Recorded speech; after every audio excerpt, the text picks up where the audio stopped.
Breaking news overnight, the U.S. strikes Venezuela, capturing the country's president and his wife. President Donald Trump confirms explosions and low-flying aircraft seen and heard over Caracas were a U.S. military strike.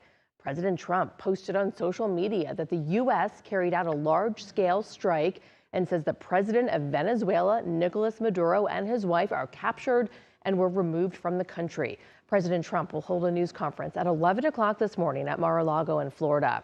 The strikes happened around 2 a.m. local time and lasted about 30 minutes.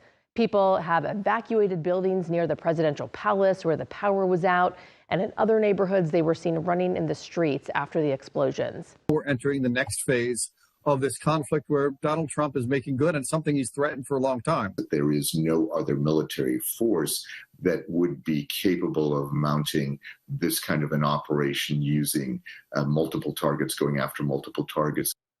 Attorney General Pam Bondi says Maduro and his wife will face criminal charges in New York. Maduro was indicted in March of 2020 on narco-terrorism charges during Trump's first term.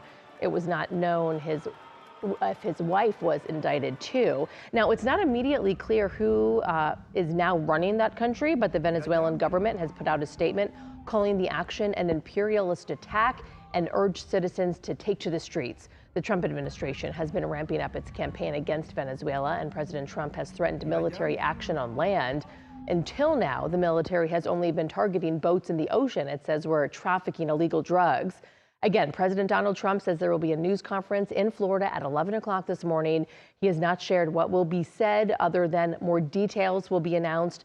It's also not clear where Maduro and his wife are now. When we learn more, we will bring it to you on air on AtlantaNewsFirst.com and in our free news app.